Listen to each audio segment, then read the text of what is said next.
Hi everybody, today we are going to discuss ball milling. Ball milling is a method for the synthesis of nanomaterials. This is a top-down method, and also the ball milling is a physical method for the synthesis of nanoparticles or nanomaterials.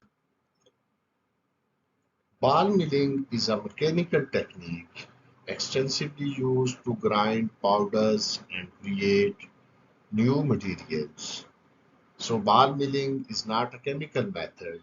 This is a mechanical method to synthesize the nanoparticles. It's a process wherein materials are placed into a rotating drum, also called as milling jar, along with grinding media. For example, balls are rods and subjected to repeated collisions with the grinding media, which grind the material into a fine powder. Ball mill includes a hollow cylindrical shell which is rotated about its own axis. The axis of the shell is either horizontal or slightly inclined, thereby making a small angle with the horizontal. The shell is partially filled with balls and the material which is to be ground. The balls form the grinding medium of the ball mill. These balls are usually made up of steel, ceramic, flint pebbles, or hard rubber. The inner wall of the shell generally contains a coating of abrasion-resistant material, for example, manganese steel or rubber. Rubber-lined ball mills cause less wear to the products, and normally the mill is nearly equal in length and diameter. So here is the pictorial representation of a ball mill, and you can see this is the mill, and this mill is made of steel, and inside lining of the mill is made of rubber or sometimes manganese steel. The balls are made of different hard materials, for example, steel as well as silicon carbide and in some cases tungsten carbide. Only 50 to 60% of the inside area of the mill is filled with the balls and the material to be grinded, and almost 40 to 50% inside area is left unfilled. And if we completely fill the whole part of this mill, then there will not be any grinding.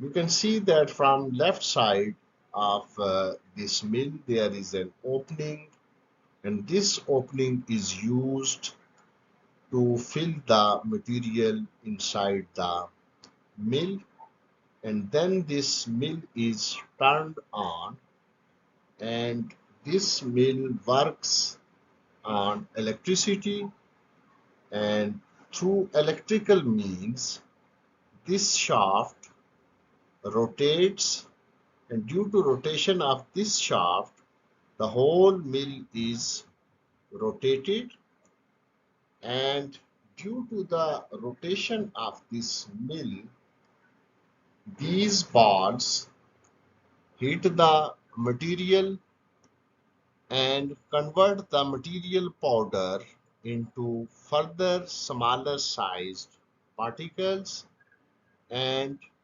this process is continued for 100 hours, 120 hours, or 150 hours. And after the completion of this process, we obtain nanomaterials, and these nanomaterials are collected from this opening. Also, outside of this steel mill,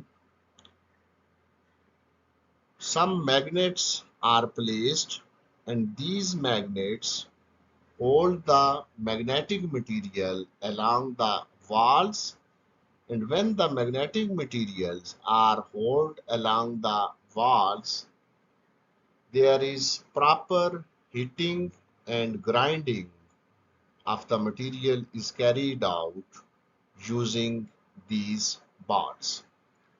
Also, during the milling process, the temperature of the mill is increased, and to normalize the temperature or to keep the temperature in a certain range, a water jacket is also placed outside this mill, and circulating water absorbs the extra heat produced during the milling process. Now we consider the principle of ball milling, and principle of ball milling involves the reduction of particle size by impact and attrition. Impact and attrition means that balls hit the material and grind the material into further smaller sized particles, and as the milling jar rotates, the grinding media inside the mill and grinding media is metallic balls collide with the particles of the material to be ground and fracturing them into smaller sizes. So this is a process in which the balls collide with the powder, with the material which we are going to convert into nano size, and due to this collision, the particles are converted into very smaller size, and we may say that if this process is continued for a certain period of time, the whole material is converted into nanoparticles. In continuously operated mills, precursor material is fed from left side at an angle of 60 degree, and the end product is removed from right side at an angle of 30 degree. When the shell is rotated, the balls lift upwards on the rising side of the mill. After reaching near the top of the shell, the balls fall down, causing an impact or attrition on the particles trapped between these balls and the shell surface. This impact reduces the size of these particles. There exists a critical speed at which grinding occurs. This speed as is described as the minimum speed required to rotate the balls inside the rotating mill.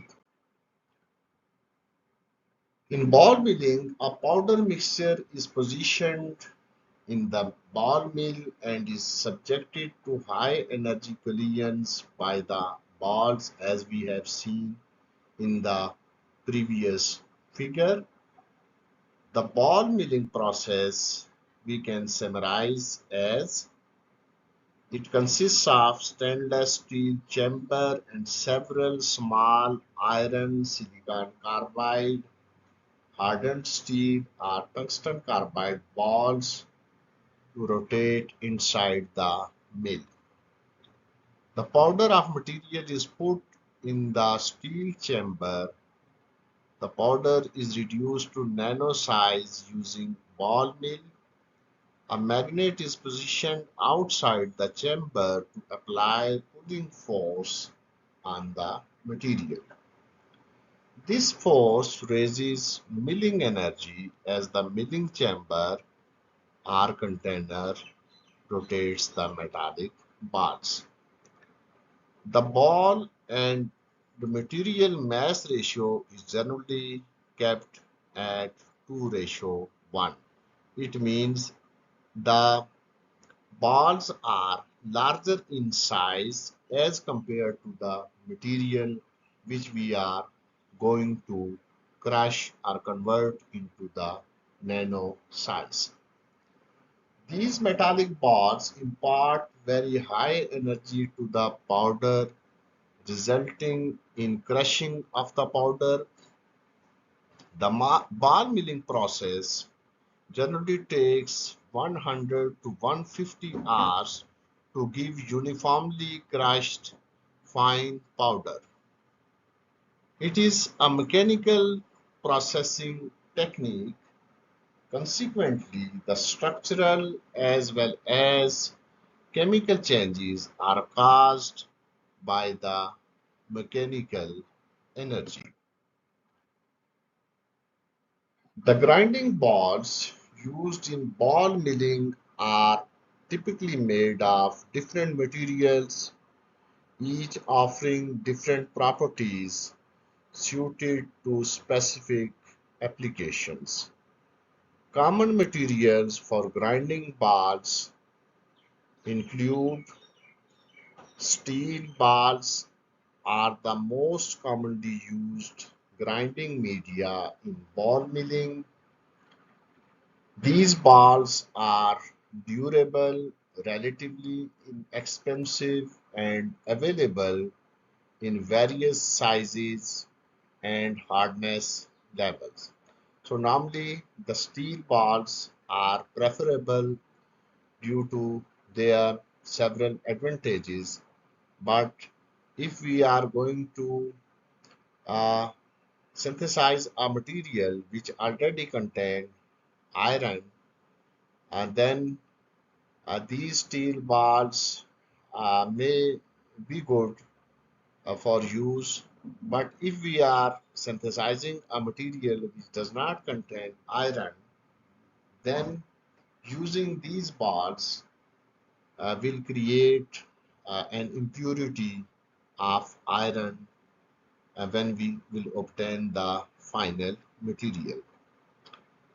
Ceramic balls are often used for grinding materials that are sensitive to contamination or require inert environments.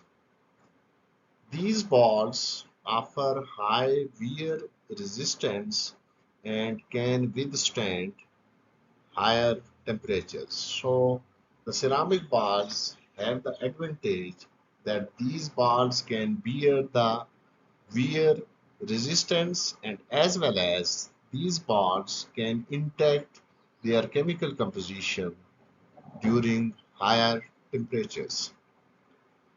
Glass balls are used for grinding softer materials and for applications where contamination from metallic grinding media is a concern. Other materials may also be used as grinding media, and depending on the specific requirements of the milling process, other materials such as tungsten carbide Stainless steel or even polymers may be used as grinding media. The inner surface of the mill drum may be lined with a material that protects it from wear and abrasion caused by the grinding balls and the material being ground. Common materials for mill liners include rubber. Rubber mill liners are durable and offer good impact resistance. They are commonly used in ball mills for grinding minerals and other abrasive materials. Metal alloys. Metal mill liners made of steel or other alloys are used in applications where high abrasion resistance and durability are required. Ceramic mill liners offer excellent wear resistance and are often used in ball milling applications involving abrasive materials. So, whenever we would use the abrasive materials for obtaining nanoparticles, the ceramic mill liners are preferably used.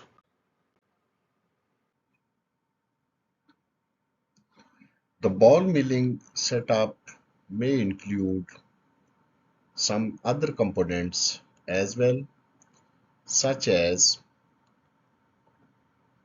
drive systems, motor, gearbox, and transmission mechanisms for rotating the mill drum.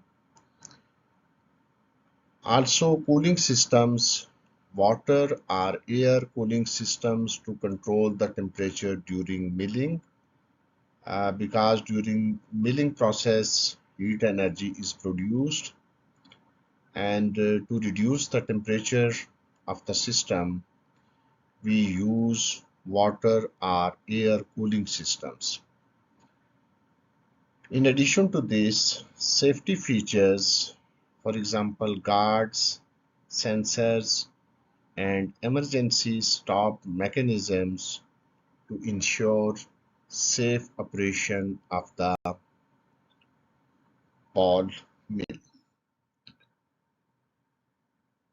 Factors affecting ball milling. There are different factors which influence the efficiency and effectiveness of ball milling process.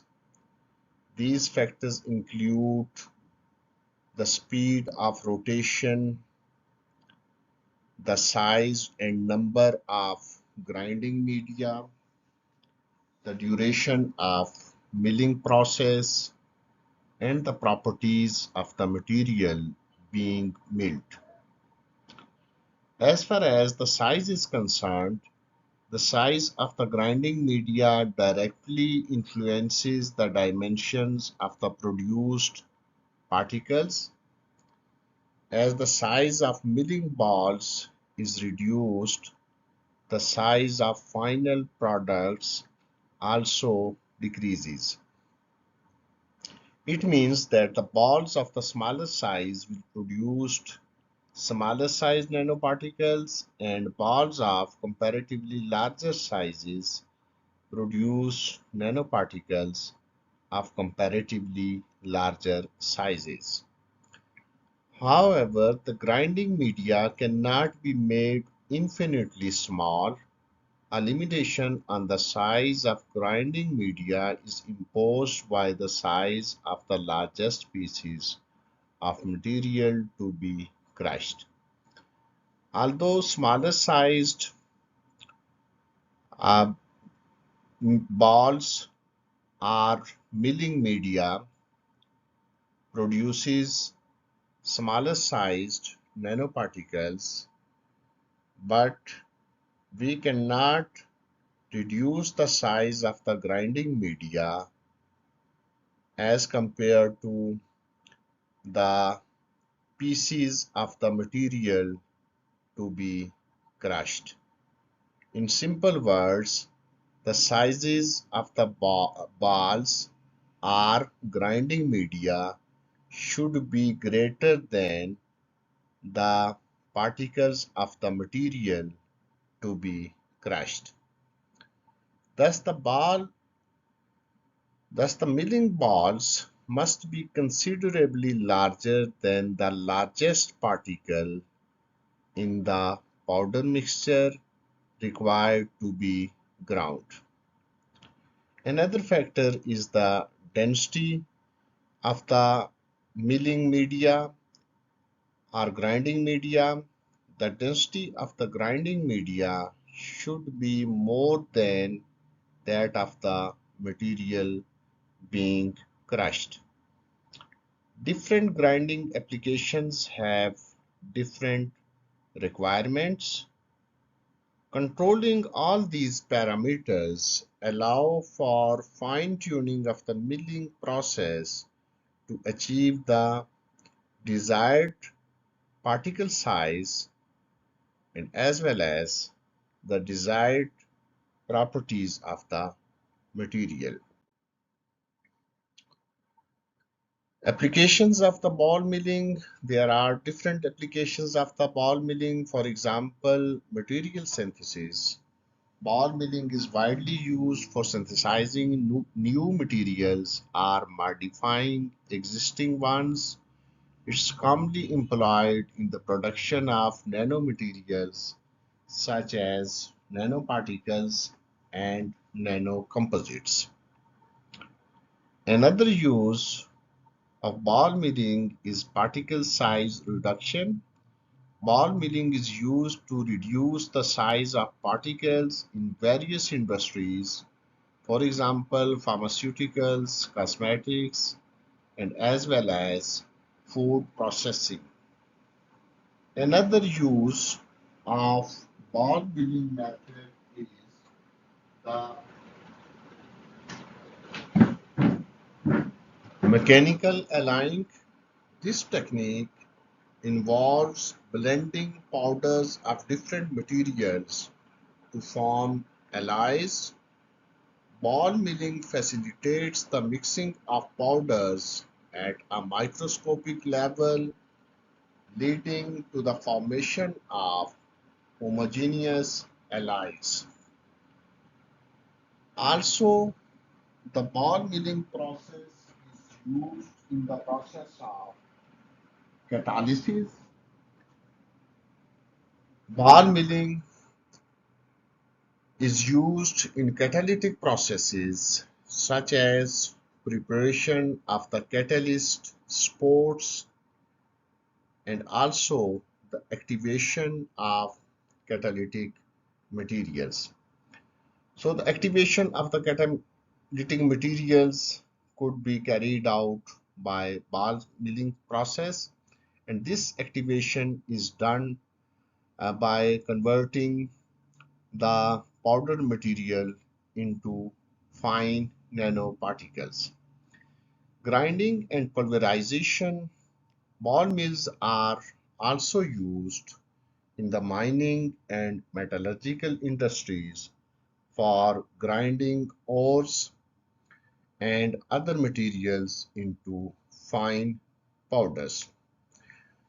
So ball milling can also be used in the mining industry to convert ores into fine powders. The synthesis of nanostructured metal oxides for gas detection is one of the most promising applications of high energy ball milling. Some significant works have been reported in recent years. For example, metastable alpha Fe2O3 MO2 solid solutions by high energy ball milling for ethanol detection has been done. In addition to this, the synthesis of FeSbO4 for liquid petroleum gas detection has been carried out, and there is the two-step solid-state process for the synthesis of FeSbO4. In first step, Sb2O3 reacts with oxygen and it is converted into Sb2O4. In the second step, Sb2O4 reacts with the iron oxide in the presence of oxygen and it is converted into FeSbO4. So ball milling process is not only a process to convert the larger size into smaller sized particles or nano sized particles, but also this method could be used for the fabrication of new materials, and in this example FeSbO4 is synthesized in a two-step reaction.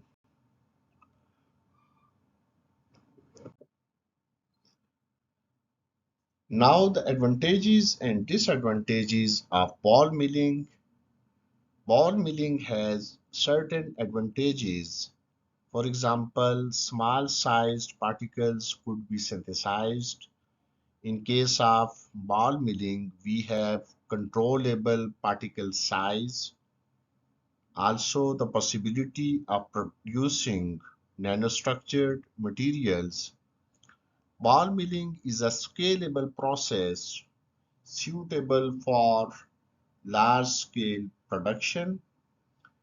Also, the versatility of the materials that can be processed is an advantage of ball milling.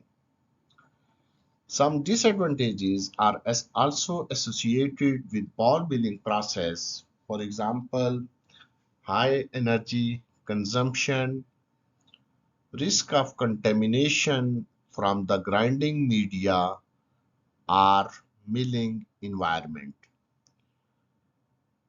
possibility of degradation or alteration of sensitive materials due to prolonged milling process, initial investment cost in equipment and maintenance cost, long processing time, no control on particle size, morphology, agglomerates formation, and residual strain in the crystallized phase.